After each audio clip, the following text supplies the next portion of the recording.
दोस्तों अॼु जी हिन वीडियो में पाण ज़िक्र कंदासीं रीडिंग कंप्रीहेंशन जो।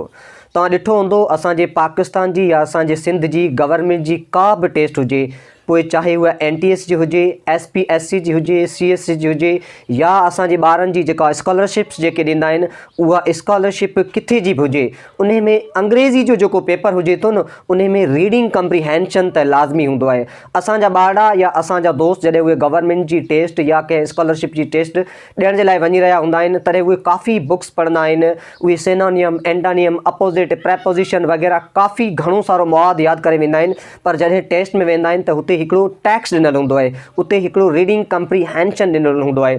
दोस्तों रीडिंग कंप्रीहेंशन जो मतिलबु आहे उन टैक्स खे पढ़ी सम्झणु, यानी पहिरीं उन खे रीड कयो, पोइ उन खे सम्झो, पोइ उन मां जेके हेठि जेके उन टैक्स सां रिलेटेड जेके सुवाल ॾिनल आहिनि उन्हनि सुवालनि जा जवाब, पोइ उहे सुवालनि जा जवाब कंहिं माण्हू जे करेक्टर सां रिलेटेड बि थी सघनि था, उहे एंटोनियम बि थी सघनि था, सिनोनियम बि थी सघनि था। कॾहिं कॾहिं तव्हां ॾिठो हूंदो त उहे चवनि था त बाबा जेके बोल्ड अखर आहिनि इन्हनि जा सिनोनियम लिखो, या जंहिं लफ़्ज़नि जे हेठां अंडरलाइन ॾिनल अथई इन्हनि जा एंटोनियम लिखो। दोस्तों अहिड़े हवाले सां तव्हांखे जेको टैक्स ॾिनल हूंदो आहे उन एग्ज़ाम में उन खे बिल्कुलु तव्हां सुठे नमूने सां रीड कयो ऐं उन खे सम्झो। ॾिसो हर लैंग्वेज जा 4 स्किल्स हूंदा आहिनि। उहे टेस्ट वठण वारा छा कंदा आहिनि, तव्हांजो उन टेक्स्ट में 4 स्किल्स जो तव्हांजो जेका हू माइनो कंदा आहिनि त जेको साम्हूं जेको टेस्ट ॾिए पियो उन जा केतिरा जेके स्किल्स जेके लैंग्वेज जा आहिनि उहे स्ट्रॉन्ग आहिनि या सुठा आहिनि।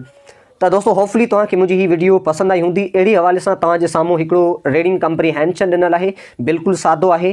तव्हां इन जा सुवाल ॾिसो, तव्हां पहिरीं इन कंप्रीहेंशन खे सवले नमूने सां पढ़ो, पोइ हेठियां जेके सुवाल ॾिनल अथई इन्हनि जा जवाब जेके मूंखे कमेंट्स बॉक्स में ॾियो। दोस्तों हीअ वीडियो तव्हांखे सुठी लॻे त प्लीज़ इन वीडियो खे तव्हांजे दोस्तनि सां शेयर कयो।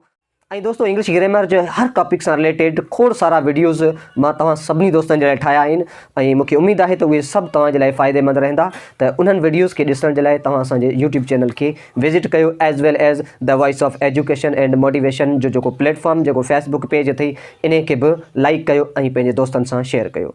मिलूं था कंहिं ॿी वीडियो में, तेसीं ताईं जे लाइ इजाज़त। अल्लाह निगहबान।